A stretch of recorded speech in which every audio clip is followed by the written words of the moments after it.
maju di Pilkada Jateng, ada komentar? Saya kira dia punya partai, dia ketua partai, pasti partainya yang akan menentukan.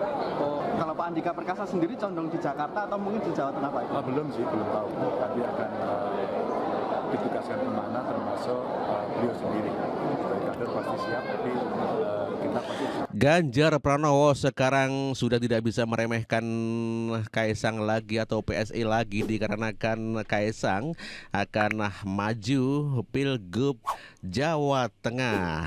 Ganjar mengatakan dia akan punya partai. Sebelumnya Ganjar menghina PSI. PSI ki sopo gitu katanya ya. Dengan PSI, Pak? Siap dipasangkan dengan PSI? Siap dipasangkan dengan PSI, pasangan nopo karo PSI? Pasangan nopo? Lu masa aku dipasangke karo PSI? Ada PSI itu sopo? Saya Kaisang. Saya Kaisang. Saya PSI. Saya selalu mengatakan bahwa PDI Perjuangan terbuka, kami akan selalu bersilaturahmi. Namun memang semua partai itu mempunyai strateginya masing-masing dalam merangkul atau kemudian memenangkan capresnya. Jadi ayo Mas Kaisang ikut PDI Perjuangan aja yuk. Saya belum masuk di akal saya, Jokowi anaknya mau mengkhianati PDI Perjuangan yang sudah membuat 7 peristiwa dalam hidup dia. 1 menantunya di Medan, 1 di Solo anaknya, sekali dia gubernur, 2 kali presiden. Apakah tokoh politik seperti ini kemudian bisa berkhianat berbalik karena dendam, sakit hati, entah apa? Bahwa saya tidak melihat 1 milimeter pun ada kemungkinan sakit hati ketersinggungan Jokowi kepada Mega. Pandana Baban, kemudian Ganjar Pranowo sebelumnya begitu sangat menghina PSI dan keluarga Jokowi. Namun demikian kelihatannya untuk Puan Maharani itu tidak ya, dia begitu sangat menghormati ya. Kalau Puan Maharani menghormati putra-putri Jokowi, di mana malah Mbak Puan mengatakan Kaisang yuk gabung sama PDI gitu ya. Namun demikian sepertinya Kaisang sudah tidak mau bergabung dengan PDI dikarenakan ya ayahnya dihina-hina begitu ya. Dan Kaisang sekarang sudah menjadi ketua umum partai PSI. Bila saja mungkin Kaisang akan bergabung dengan PDIP juga tidak mungkin menjadi ketua umum ya. Ya tidak akan diperhitungkan lah di PDIP, otomatis di bawah ketiak Puan ataupun di bawah ketiak Ibu Megawati. PSI walaupun masih bocil-bocil ingusan, namun demikian Prabowo Subianto begitu sangat menghormati, lain dengan Ganjar yang tidak mau menghormati PSI ya. Malah Prabowo Subianto menghormatinya. Lu masa aku dipasangke karo PSI? PSI ke sopo? Bocil-bocil ingusan. Bocil-bocil ingusan ya. Keluarga besar PSI sangat berterima kasih, sangat senang sekali kami hari ini kedatangan tamu kehormatan seorang Menteri Pertahanan, seorang calon presiden yang disebut-sebut oleh sejumlah lembaga survei sebagai frontrunner Capres 2024 berkenan hadir mengunjungi kantor kecil PSI, DPP PSI, sebuah partai yang belum sampai di parlemen di pemilu yang lalu. Suara PSI baru 1,89%. Isinya juga anak-anak kecil, bocil-bocil ingusan. Tapi partai pemenang kedua pemilu berkenan mendatangi. Kalau di tempat lain mungkin kita diminta yang ke sana, kalau perlu sambil merangkak. Kalau di sini malah Pak Prabowo yang berkenan hadir mendatangi kami di kantor PSI. Buat kami ini sebuah kehormatan dan menunjukkan bahwa Pak Prabowo adalah seorang yang rendah hati, seorang tokoh besar yang mau merespek siapapun orangnya. Itulah Grace Natali yang memberikan apresiasi dan penghargaan kepada Prabowo Subianto walaupun pemenang kedua terbesar partai di Indonesia. Namun demikian mau atau sudi mendatangi PSI. Lain dengan Ganjar, PSI ke sopo gitu katanya. Waduh, sombong banget. Namun demikian sekarang sepertinya Ganjar kena batunya dan tidak berani merendahkan PSI dan mengatakan ya kalau Kaisang maju karena dia punya partai.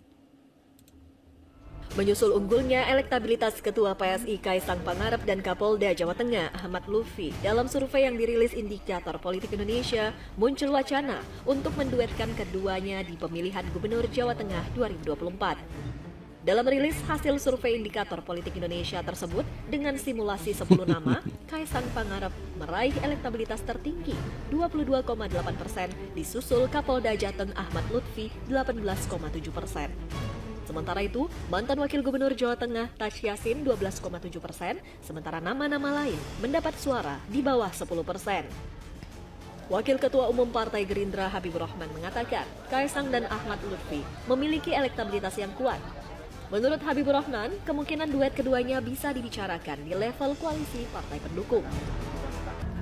Dengan hasil elektabilitas tersebut, Direktur Eksekutif Indikator Politik Indonesia Burhanuddin Muhtadi menyatakan Kaisang lebih menjanjikan untuk maju di Pilgub Jawa Tengah dibandingkan. Iya, Kaisang lebih berpeluang menang di Jawa Tengah, apalagi berduet dengan Ahmad Lutfi yang surveinya juga satu level ya, alias di bawah Kaisang. Jadi kalau dari PDIP itu sangat jauh sekali. Kalau Kaisang dengan Ahmad Lutfi ini ya kakak beradik ya dalam survei ya.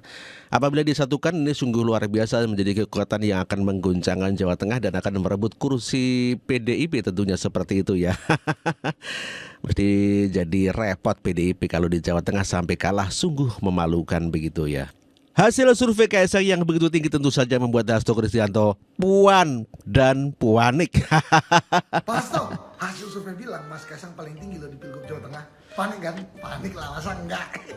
Puanik dong. Kaisang akan mengungguli Kapolda Jawa Tengah Irjen Pol Ahmad Lutfi yang digadang-gadang bakal maju Pilkada Jawa Tengah 2024. Direktur Eksekutif LSI Jayadi Hanan menjelaskan dalam simulasi 6 nama, Kaisang Pangarep unggul dengan perolehan 25,6%.